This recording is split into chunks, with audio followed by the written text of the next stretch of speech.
Good morning, everybody. This is Don Chakowski with Fidelity National Title, and I am excited to welcome you to this week's Market of the Moment. We have a lot of the usual suspects on, as you can see. We have Mr. Jesse Herfel, the operating principal of Keller Williams Integrity First. Thank you for joining us, Jesse. Thank you. Good morning. Ms. Sharon Terhune, the Vice President of Sales and the Sales Manager for Fidelity National Title. Thank you, Sharon. Good morning, everyone. Amber Kovarik, Loan Officer Team Leader Extraordinaire with Guild Mortgage. Thank you so much, Amber. And Market Master Mindy of the Amy Jones Group. And Mindy, thank you so much for being on. And this week's special guest, Mr. Seyoue Sims of Delex Realty. And Seyoue runs a team of about 15 people over in the West Valley. And Seyoue, thank you so much for joining us today. Appreciate it. Thank you. Each week we jump into this conversation and we start off with a conversation about how things are happening, what the market looks right now, how it looks right now, and we talk about some of the mortgage things and some of what we're seeing in that part. And then the last couple of weeks we've talked about business planning, but this week we really want to focus on winning with buyers. As you guys all know, it's not easy out there right now. So thanks for everybody jumping on. So I am going to move over to Mr. Jesse Herfel and Miss Mindy Jones Nevarez to kind of give us some insight into what we're seeing in the market right now.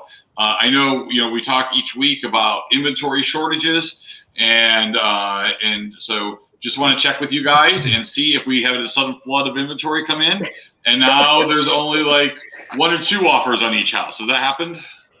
All right, go, Mindy. Me? Oh man. All right. Well, I think he just wants me to be the one to deliver the news that there are not, in fact, a plethora of options out there for buyers right now, which is why today's conversation about winning with buyers is going to be so important. We have had some teams in our office report over this past couple of weeks or so that they've seen some changes in buyer activity. I think some are crediting that to either some type of a change in market from a seasonality perspective or distractions from what people are seeing out there as far as better weather. We're obviously very weather driven here, more activities and just general distractions that we typically see this time of year that we didn't know if we would because of COVID.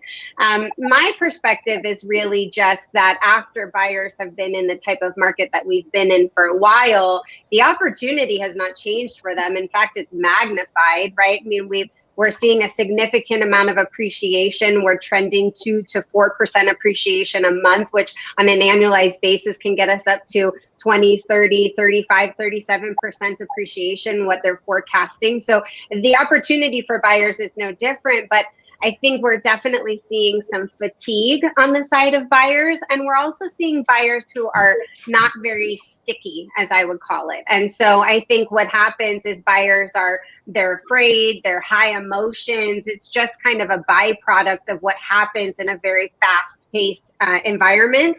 And so I think we're seeing some who are saying, I don't want to compete for multiple offers, or we're seeing some who say, if everything isn't perfect on this inspection, then maybe we'll cancel and go try another one. It's taking experienced agents, which I know Mr. Sims will share today a little bit about his work with buyers, but it's taking that experience to educate, to support, to be a lift up, be motivating for our buyers to help them get through this current environment. But I think that's really all we're seeing. The increase in the number of listings is the same. We're still putting 11 to 13,000 new listings on the market every month, which is outstanding for this time of year. We still only have 8,300 listings available on the market at the end of the month, so we haven't been able to move that number very much. We're seeing sellers ask 15 to 20% more for their homes, between $150,000 and $500,000 this time of year than they did last year. And we're watching very closely what's called the listing success rate. And the listing success rate is really the number of properties that sell successfully rather than cancel or expire. And that's a real strong leading indicator of how our market is progressing. And our listing success rate right now is 89%. The highest it's ever been is 86%. And so that tells you that homes are selling, they're getting to contract, they're not canceling, they're not expiring. And I think everybody would say, yeah, we know that, right? But these numbers are really important to watch so that it's not just a feeling of what you're experiencing in the market, or one weekend you feel something shifting. These are large numbers, valley-wide numbers, and you can easily see some trends in particular to the strength of the market. Yeah, I think you're exactly right. And why I had Mindy jump off there is because I love number one. She's brilliant, and she makes us all look smart. Number two, taking the sentiment of what she's hearing in the field from buyers and sellers, and then really comparing it. As you all know, I like to go straight to the numbers and say, okay, so based on what you're experiencing, what are the numbers telling us, and is there a match there? If there's not, then what do we need to tweak? What do we need to coach to so that you're getting your unfair share of your business while we're working through this particular market? And so if I'm going to share my screen here real quick, and you're looking at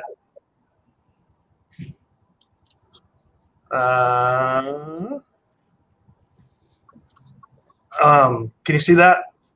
Not yet. We cannot. Okay. While that's loading, if it does load, It should be at the bottom. You should have the share screen button at the bottom there, Jesse. yeah. And you click on that, it should pop up on my side, and then I can allow it over here, but I'm not seeing anything pop up.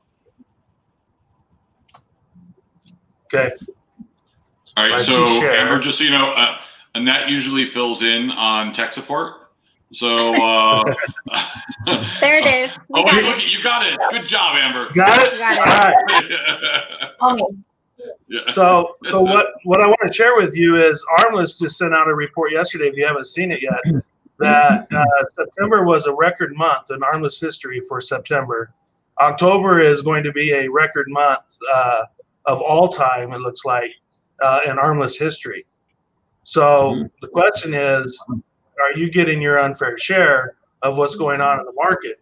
And what we're seeing is that decline that happened in spring and market activity appears to be pushing forward into the third and fourth quarters. And as if you look here, what I wanted to point out is, look at how many listings came to the market in September. 10,438. Last year, 8,900. Year before that, 8,900, and that's pretty standard, right? But we took more listings in September than we did in August, which historically is a higher volume month of listings going in the market, right? So guess what we can expect in October? Right, we should expect some big numbers. Yeah, And you know what's really interesting about this, Jesse? When you talk about what you're feeling versus what the numbers say, right? And are you doing what it takes to get your unfair share of the current market? What's interesting is that typically when we're posting these kinds of numbers, right? Super high appreciation, houses selling very quickly, record number of listings on the market, you typically see a very large increase in the number of real estate agents that join the market. Right? So you hear, people will hear, oh, this is a great time to get my license because I can just get in, make a bunch of money. It's not a career choice, right? I'll just get in and get out. Yep. We only have 4% more agents this year at this time than we did a year ago.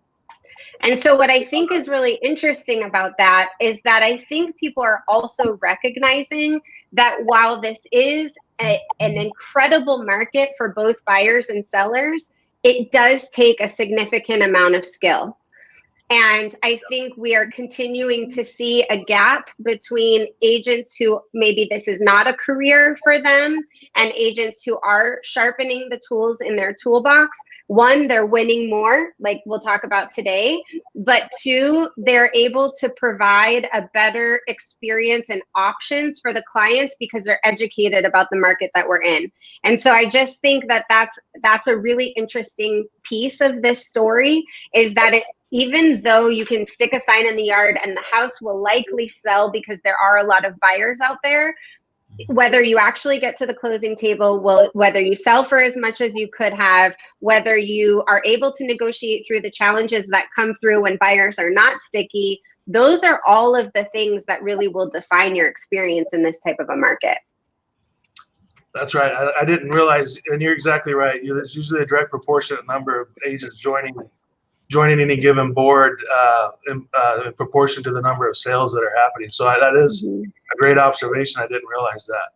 So why do you think it? Do you have some sort of idea of why you think it might be different than normal than what the barrier of entry might be causing them to pause a little bit? Yeah, I mean, I guess from my perspective, and I'd love to open it up. I mean, everybody on this panel is seeing this market from a little bit different perspective. But I guess for me, you know, when we had the crash, which is what a lot of people compare the frenzy feel of today's environment to, it was very driven by buyer demand, and buyer demand can be eliminated overnight, right? One day, a lot of people can buy a house, the next day people can't. And so that's part of why it was such a volatile market as compared to now, where it's a very inventory deficient driven market, which is not something that we can change immediately overnight. So I think then when you saw that things could move very quickly and there was a lot of appreciation, people just got in because they knew that they could have the buyers to do something with. And I think what people see in the market now is that what they know, at least by now, is that it is a very low inventory market. So you could sell somebody quickly, but what you're going to be able to do with them, there may be some challenges around that. Or you can sell somebody quickly, but it's a lot of work if you get 15 or 20 offers, and knowing how to vet those and communicate them. You know, it's generally a higher stress environment. The outcome and the benefit is greater, but I do think that it takes a lot of skill. And I think for someone to enter this type of a market amidst COVID, without any background, without the support of a team, not understanding leverage, not having good partners, title, lender, brokerage support, I think that is a very daunting task for people. Yeah, it's good. That's a great observation. But another thing I'd like to add to these numbers is that is different than the previous boom, in which have people wondering, is there a bust or a bubble? 16% of buyers have been out of state this year. So if you take 16% just over the last 90 days of sales, that's 4,800 buyers on our ARM list that's showing came from out of state. By the way, do you know what so pre-COVID, do you know what the that stat was prior to all the craziness in the world? I don't, but I will have it next week. Okay. Yeah, I mean, it's a great number. I just wonder comparatively. I'm sure that it's significantly higher because we see it. It is. And the only reason I'm going to go out on a limb and say that it is because I did see the migration patterns and where they're coming from, and that'd be all the places you would think from COVID they would be coming from. So I just don't know exactly what that increase is. Okay. No. Yeah. Okay. So my tip here is. Real estate agents, what is your lead generation plan around 16% of the buyers coming from out of state? Right? And by the way, if you don't have one, reach out to us because we do. And Mindy, do you have the date of that Agent Appreciation Day we're doing in November? Yes, it is on November 12th. November 12th at what time? Yeah. Well, there's going to be various activities throughout the day that people can join us at our market center, the Keller Williams Integrity First Market Center at Higley and Warner. We're going to be doing an Instagram class first thing in the morning. We've got our stakeholders meeting at 11:30 to 1. And then that afternoon, Jesse, you can kind of elaborate on some of the things that we're going to do. But the whole idea is we want to appreciate everybody who's put in the work this year. And we want to kickstart and help you be around high-level thinkers with lots of energy about planning for your 2021. Yeah. So as we get next week, we'll have more information on that. But I just want to have you place mark that in your calendar because we're going to take a little bit of time and I'll share with you some strategies around capturing these buyers that are coming from out of state. Can you imagine if you put a 16% increase on your business on the buy side. Right. Yeah. Yeah, for If sure. the buyer professional there, what would that do for you? That'd be Right. huge, man. Yeah. Yeah. Okay, so let me ask you guys both to get out your crystal balls. And I know we're not in that business of future telling, but so we're in for an potentially interesting next couple of months, right? So we have the election in less than 2 weeks. Good news is everybody's playing nice and getting along so well, or maybe they're not. So we have that election coming up here within 2 weeks. I've already heard feedback from people who are saying they want to see what happens. Some people that were selling a month ago saying, I want to do this before the election. So we're already probably feeling some of those effects around that. Then we have, Thanksgiving kicks off the holidays, right? So only, a month from now, we're into Thanksgiving. And so as much as we've seen unusual buyer and seller patterns here in the last couple of weeks, or a few months rather. So what are your thoughts about what people should do to prepare in these next month or two? Obviously, we don't know for sure what it's going to look like. We've got a lot of surprises this year already, but what do you think would be the best preparations our agent partners could be doing? Me? Who? Me? Yes, sure. I'm always good for an answer. Yeah. I would say two things. So I would say, first of all, this only seasonality effect that we typically see for November, December, October, November, and December is that we have some sellers who elect to pull their home off the market because they don't want to deal with showings while they're having family events.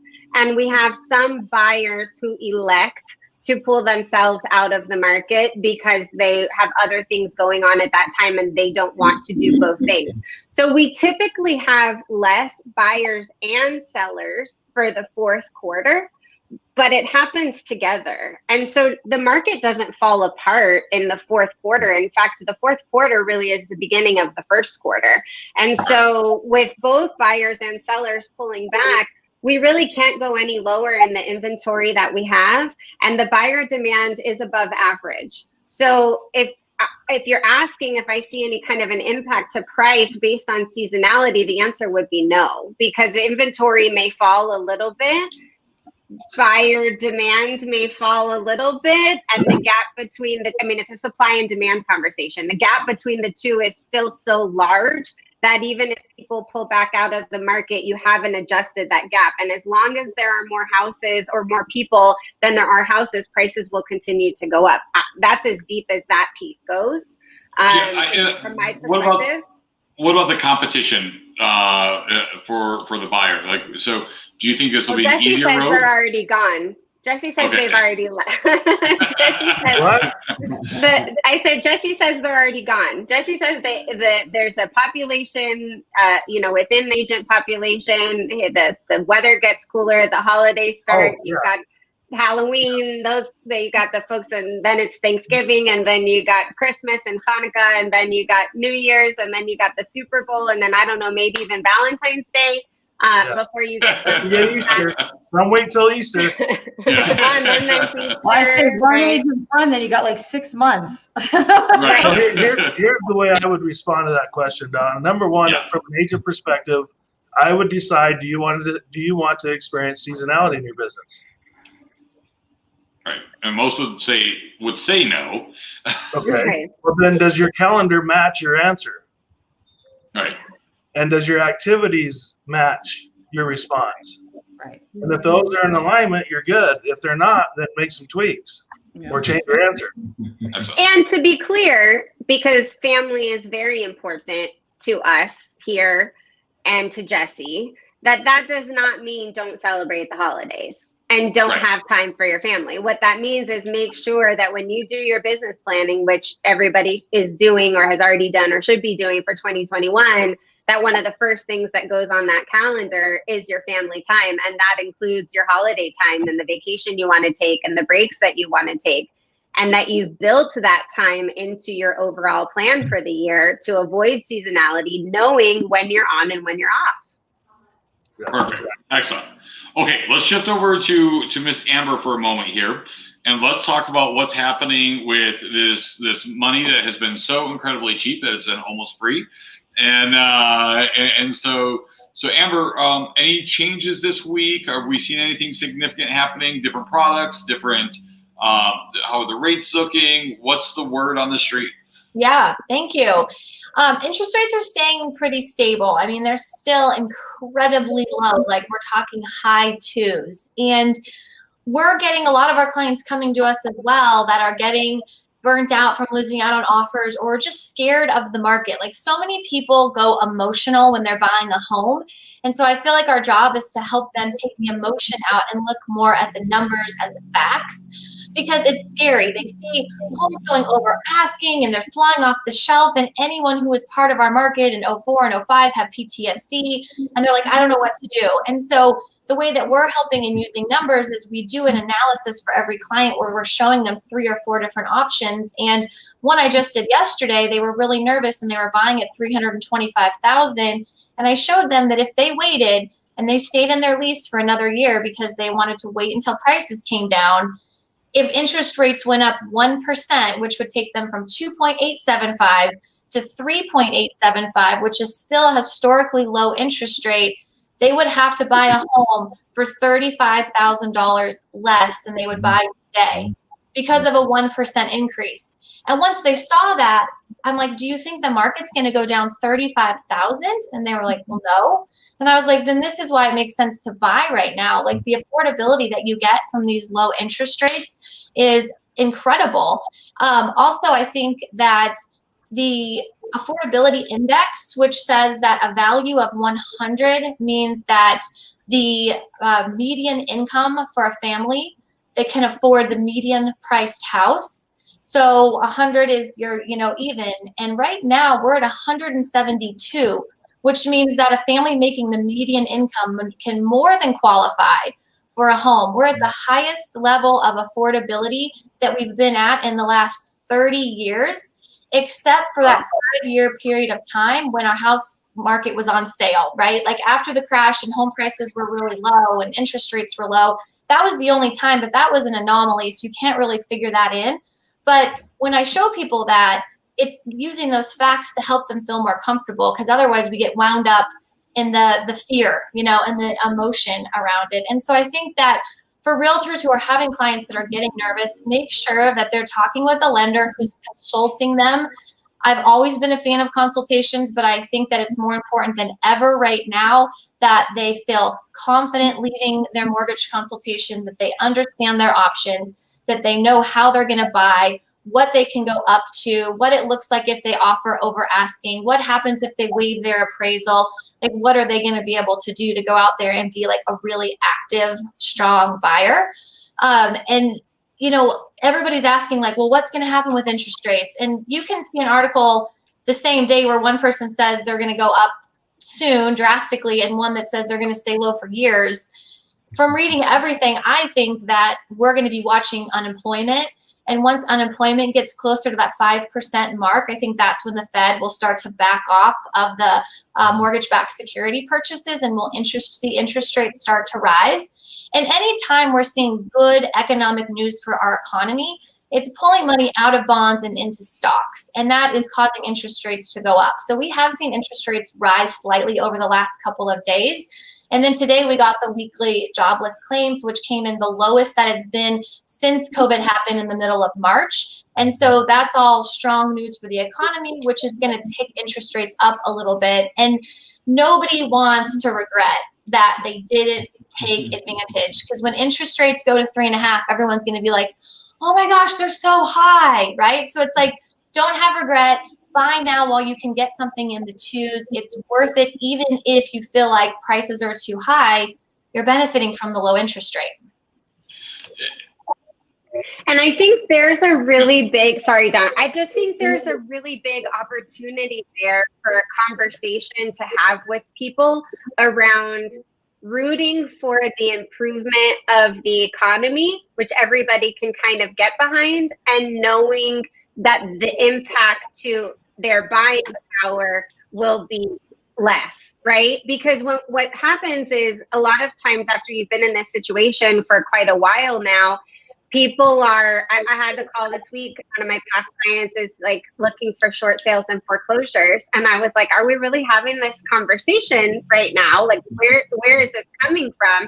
And so I think what's happening is they're looking for the opportunity. They're just looking for it in the wrong place. So I think we need to help them understand that as the numbers improve, the challenges, right, if you will, to your buying power are going to be there. So I just think they need to understand that connection better.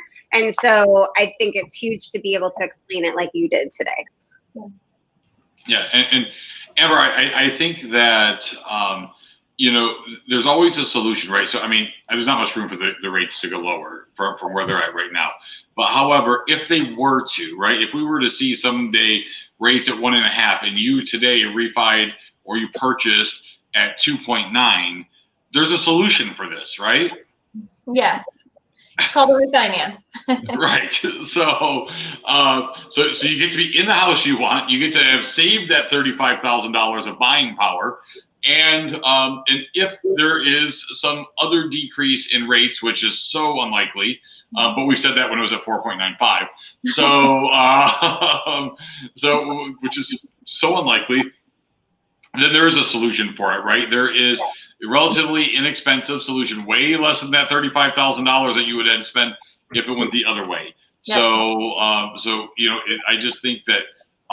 That's just something you have to keep in mind. It's not like if you lock yourself in today and you buy at 3%, that if rates go lower, that somehow you're going to be trapped in that forever. Yeah. So okay, I think one thing I just want to put an exclamation point on there is that is great education and consulting with the client. But the real question, I think the answer is they're going to go up, they're going to go down. What kind of time frame are you talking about? And the real question is can we accomplish your goals right now with our current conditions? Right. Because they're going to go up, they're going to go down. Interest rates are going to go up and go down. They're going to go. Prices are going to go up and go down. If you look over 20 years, that's what they do. What are your goals? And can we accomplish what you're looking to accomplish with our current conditions? Well, and that's what I really wanted to transition to Seyoue about that part of the conversation, Jesse, with his clients. When you're meeting with buyers for that first time, Seyoue, and they're asking you about the money side of things, and obviously, you know, you're gonna get them in touch with Amber or you know, as quickly as possible. But what does your feedback to that that buyer look like when they say, well, Seyoue, we were thinking about buying, but we want to see if rates go low? What does that look like to you? They're low, right? I've never seen a rate below 3 until this happened. So, and I've been agent since 2007, so that was a treat, right? Right. But you know, kind of just setting their expectations. It is an opportunity, right? Whether was 2.5 2 months ago and now it's 2.9. This is an opportunity.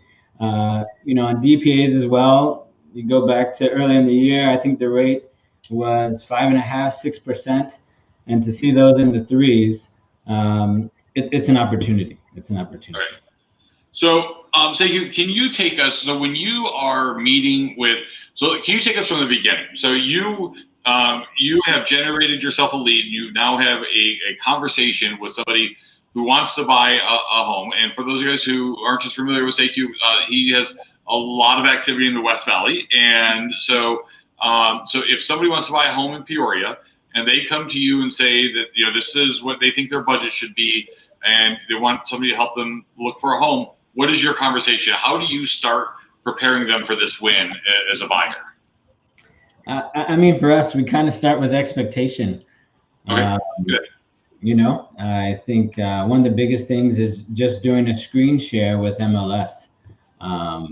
Clients won't always believe you, right? If you say there's no houses in that area, they can show you 5 other websites that will show houses in that area.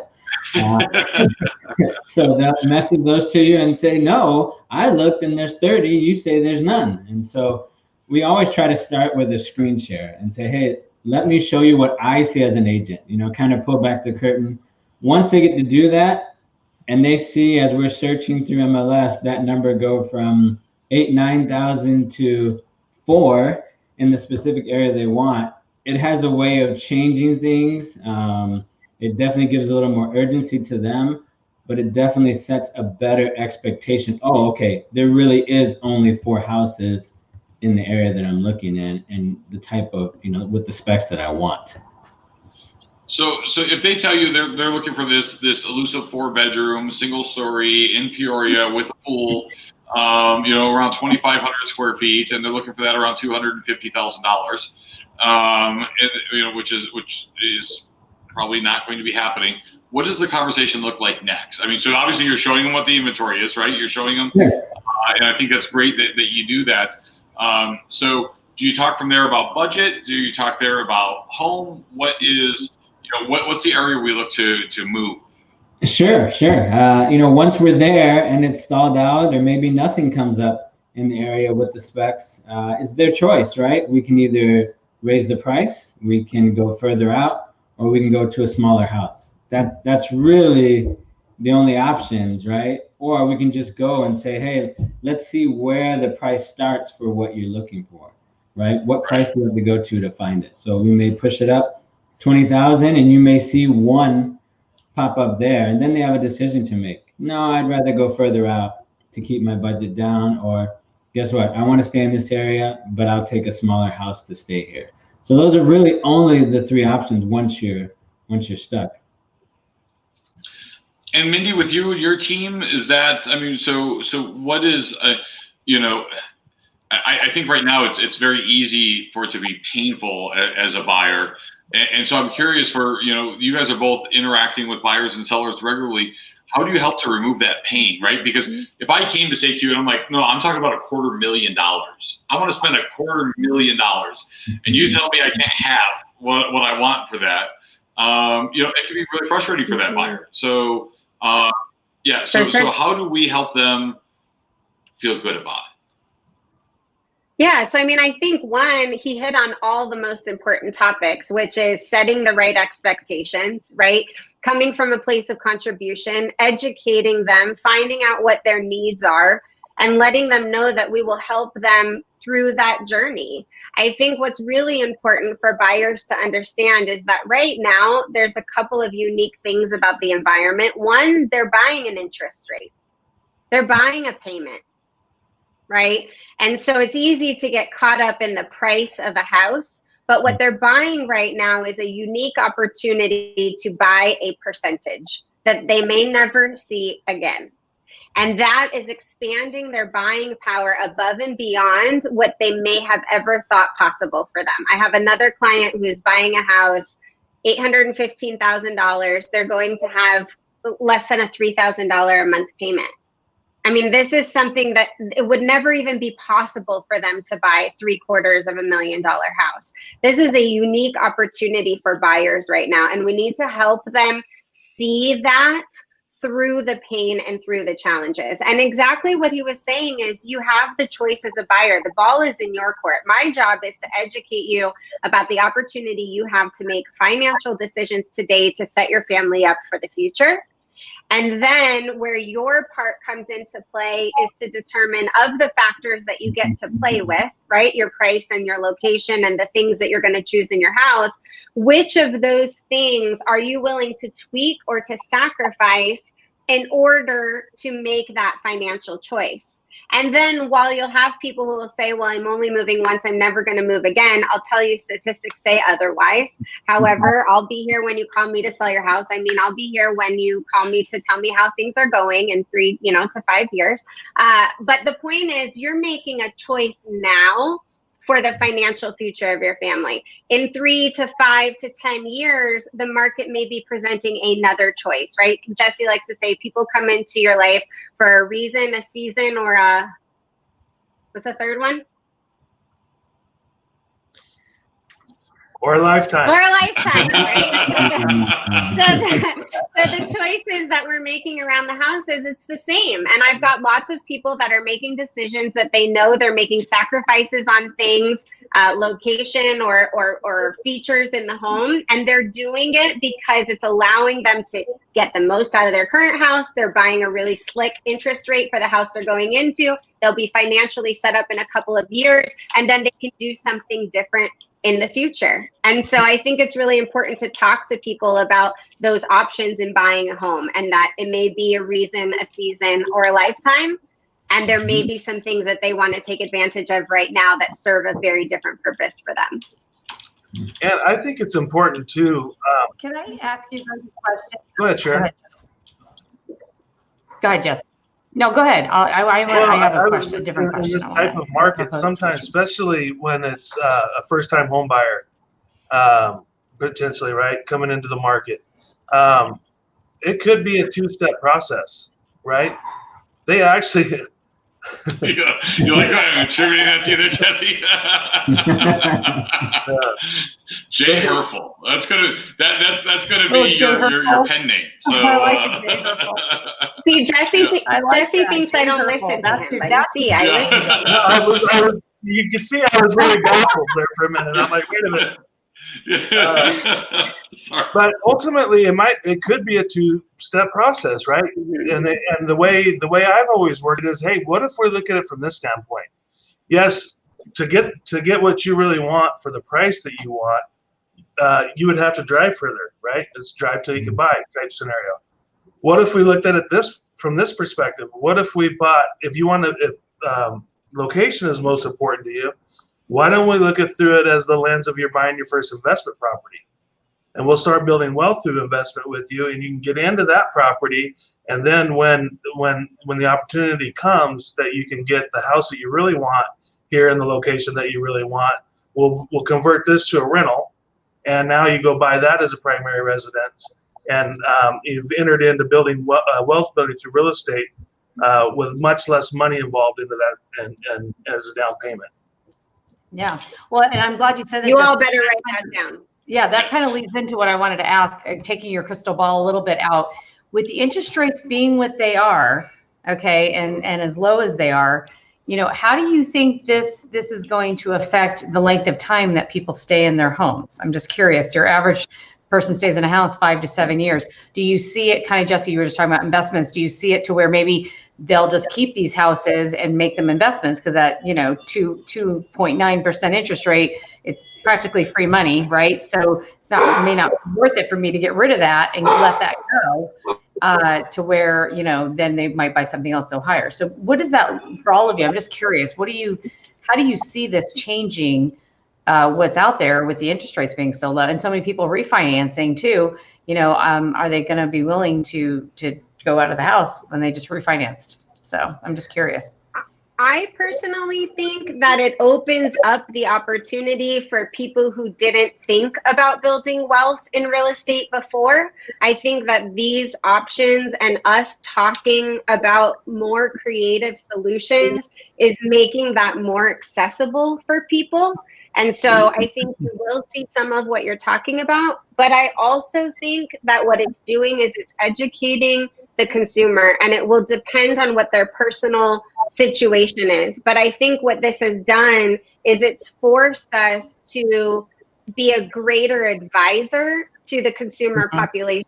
And hopefully what we end up with is a more educated population about how to release the liquid equity in their home. What are the different options of things that they can do with it? Our lenders have gotten very creative about different ways that they can access it and make purchases and move into wealth building. And, so I think that elevated conversation is really a win-win for consumers going forward. I agree with you, and I think that's going to eliminate some of the licensing pool in the real estate industry, because I do think it's going to take the talent of someone like yourself and Jesse and Seyoue, to have that knowledge to be able to actually educate folks the right way and to get the business. So, yeah. So I think it's an excellent question you bring up, Sharon. I would address it this way. I don't think.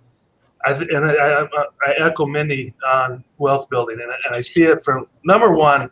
Life shows up, no matter what's going on in the market. Right. There's always going to be. Yeah. Right. Families grow, families shrink. They grow college, right? Divorce, death. Things happen. So that never changes, right? So there's always the need to transact. from a simple everything is great and I'm planning strategically on how I'm going to move my life forward and my family forward, then I think, like Mindy said, all right, so okay, Amber, last I checked, we can buy a rate down, can't we?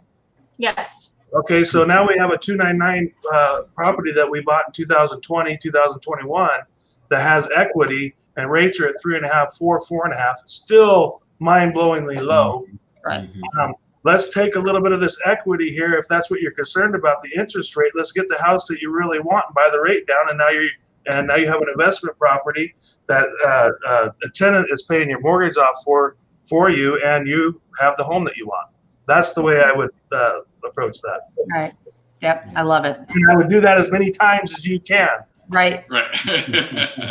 Well, it's a perfect opportunity for you to be really that real estate professional that they're looking for a lifetime, to help, be their coach through their buying experience and their investment options. So I love that. And Seyoue, can you tell us, is that part of what you're incorporating with your buyers as well? I mean, I think that it's something that I failed to understand when I was younger, when I was buying my first home. So is that part of the conversation? I just remember they kept telling me when I was trying to buy my first home, I was buying a new build, and they kept telling me, well, don't worry, because down the road you're going to make more money, and you'll be able to go a bigger house then. And I'm like, well, how do you know? I mean, I might make $13 an hour forever, and and so that was a lot back then, Don. I know. So is that part of the conversation you're having with Seyoue about educating them on the real estate process? Of course. I mean, it's everything. It goes right along with setting the expectation. I think what Mindy and Jesse said, life is undefeated.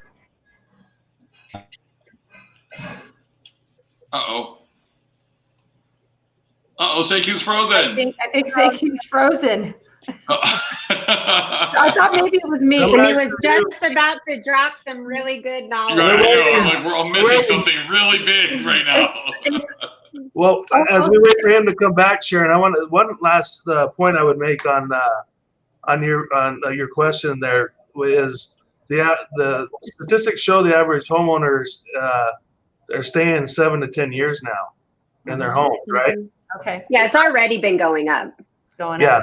So I think Seyou's coming back, but just real quick, database agents. If your database is not growing, if you're not growing that database, not because your turn rates are going to be elongated by 3 to 10 years, you better start working on that now, because you're going to just by what the trends of homeowners are doing now, your numbers will shrink. Yeah. And I just want to say, to tie back on that about your database, we have a social responsibility in the career that we've chosen to ensure that nobody is left behind in this process. And with COVID, while many people's businesses have been thriving, hey, how's it going? Many people's businesses. Listen, it's COVID. Nobody's asking what took place there, Amber, but it's anything goes. No, anything goes in 2020. But that's exactly it, right? Is that there's people who are challenged with this environment, and the education that we're talking about providing to the clients who come to us and understanding about wealth building and the opportunity that they have to them. We have a social responsibility to share that message to the people who aren't ready to transact also. And we have the ability to make an incredible impact on people who've been challenged this year from a financial perspective, and help them put a plan together so that they also can take part of this, if even they can't take part of it in today's environment. Yeah, love it. So, Seyoue, welcome back. You got frozen there for a minute, but you look really good frozen. So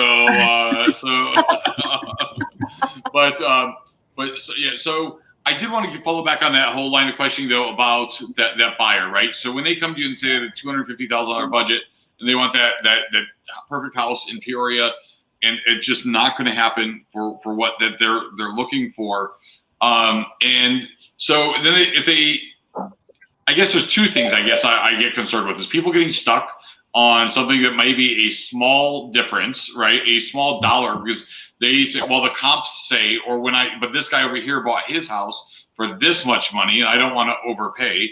And sometimes those numbers really become insignificant when we get into financing, right? When we look at what that translates into payment-wise and interest rates and all that. Or the person who says, well, you know what, maybe I should just keep renting that. And so, and I'm kind of throwing two questions at once, but would love to hear your feedback on both of those situations, Seyoue.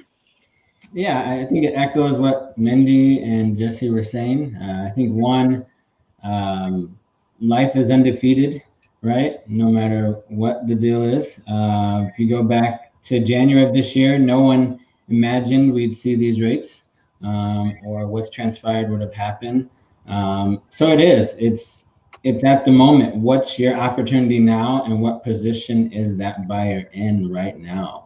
You know, for the ones that aren't, yes, we're helping them get a plan for credit and time to be able to get in the position where they can, regardless of what the market is presenting at that time, right? When you're buying, it's what the market is giving you at the moment. So it's very rare we say, don't buy a house right now, you know, don't do it.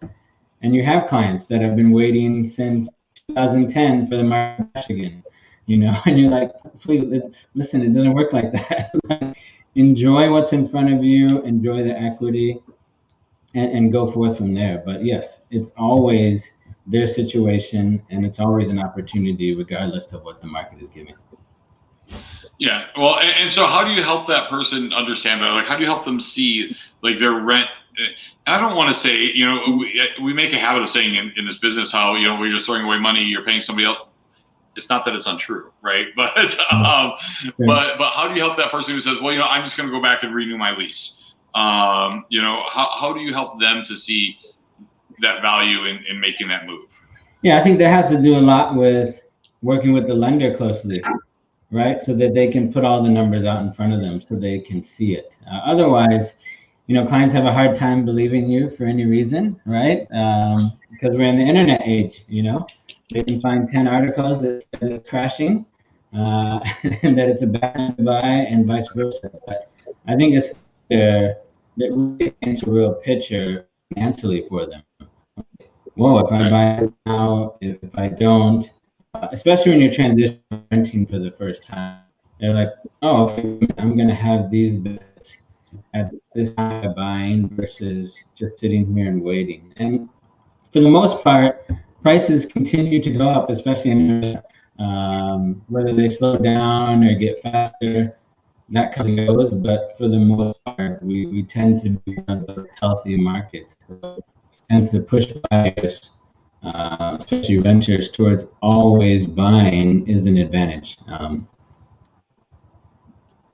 Excellent. Okay. Well, we're getting a little bit broken up on your audio there, Seyoue, but I think we oh.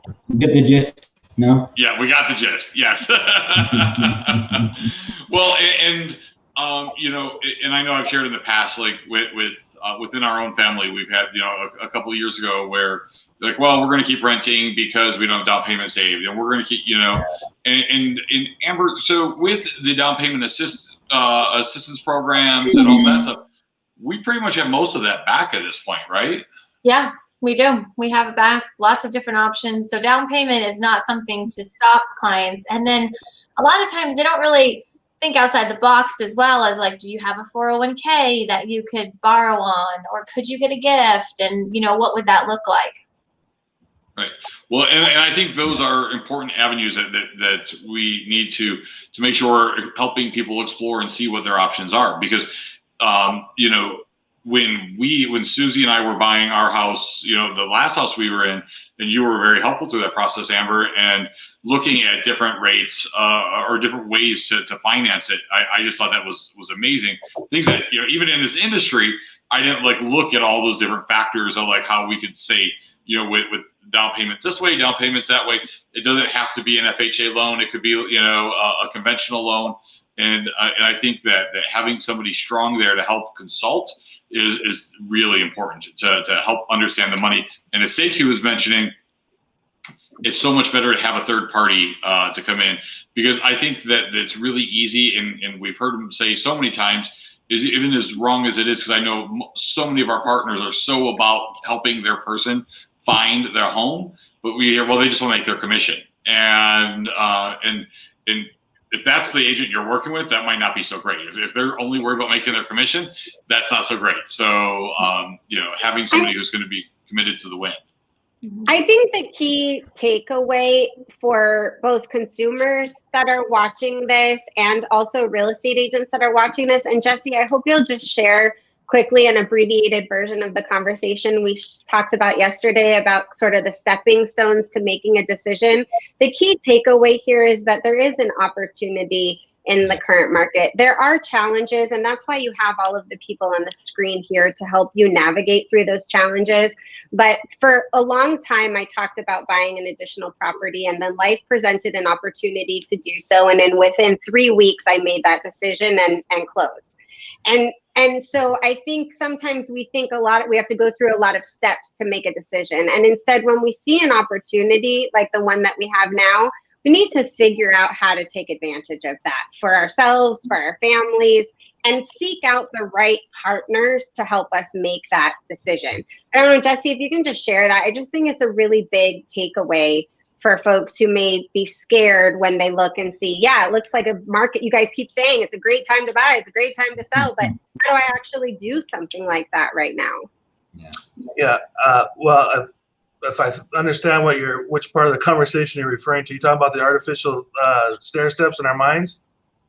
Yeah. So Mindy and I were talking the other day, and as I've looked back across my year, we were talking about my career, not year.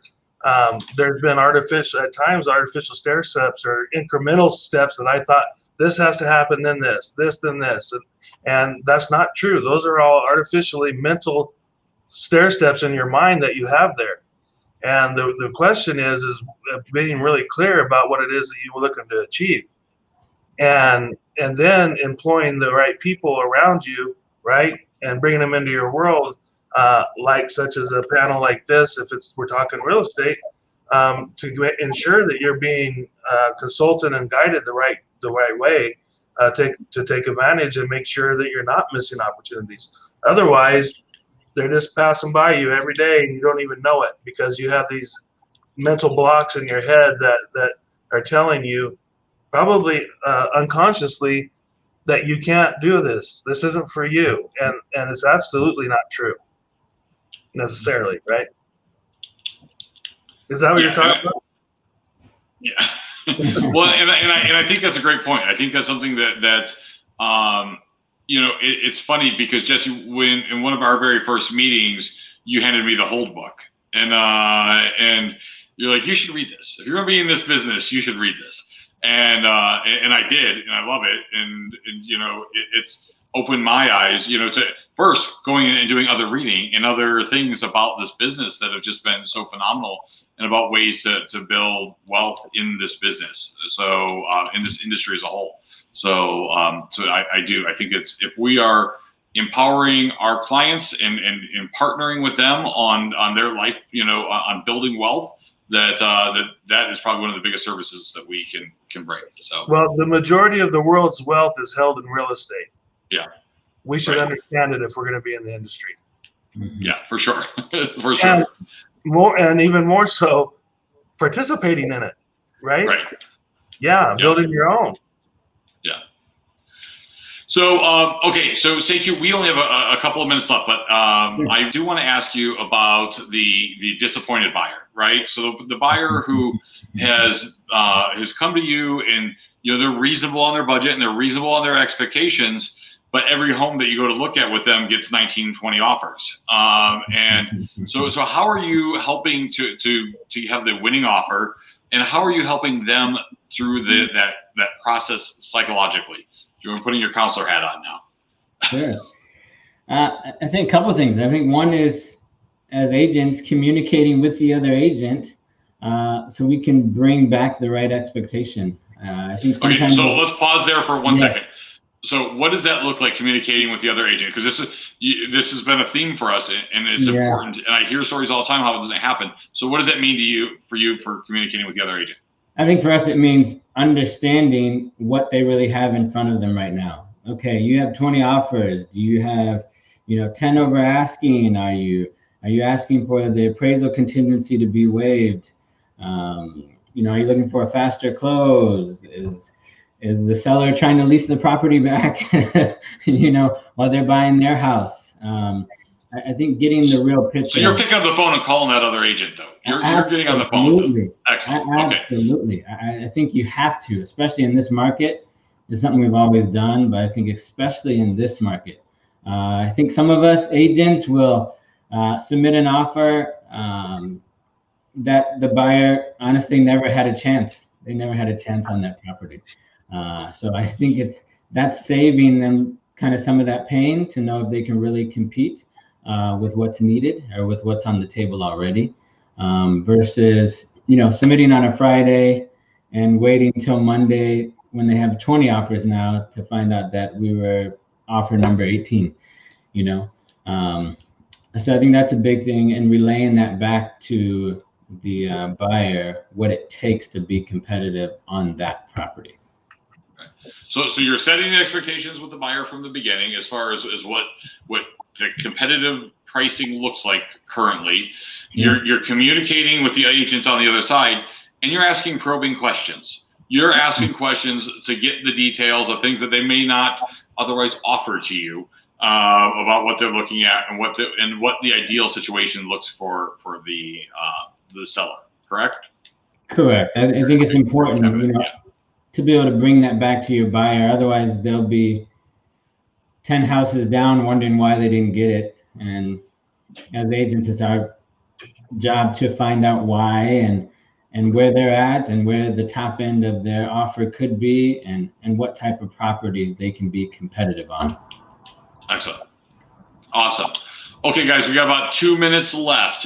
Is there anything left that we needed to make sure we covered today? Anything that we wanted to make sure that we talked about? Any upcoming events?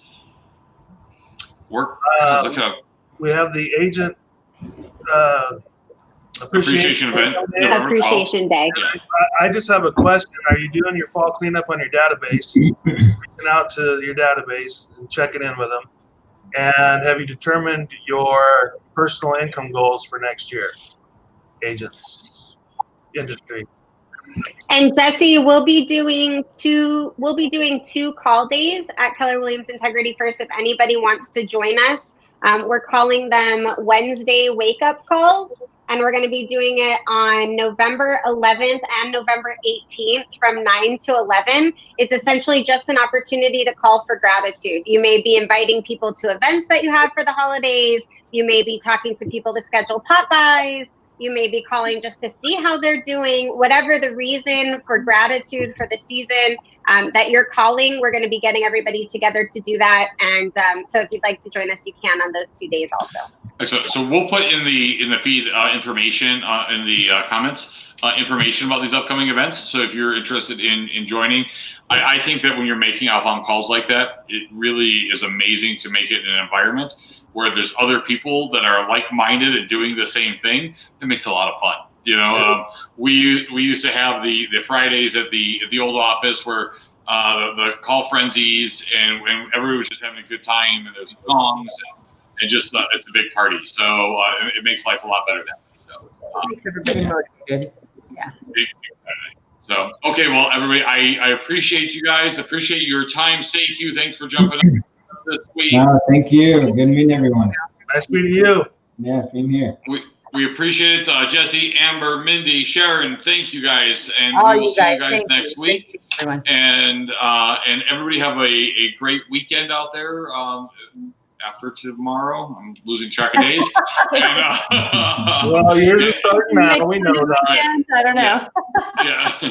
So thanks again, everybody. We'll see you guys soon. Bye-bye. Thanks again, Don. Thanks, Fidelity.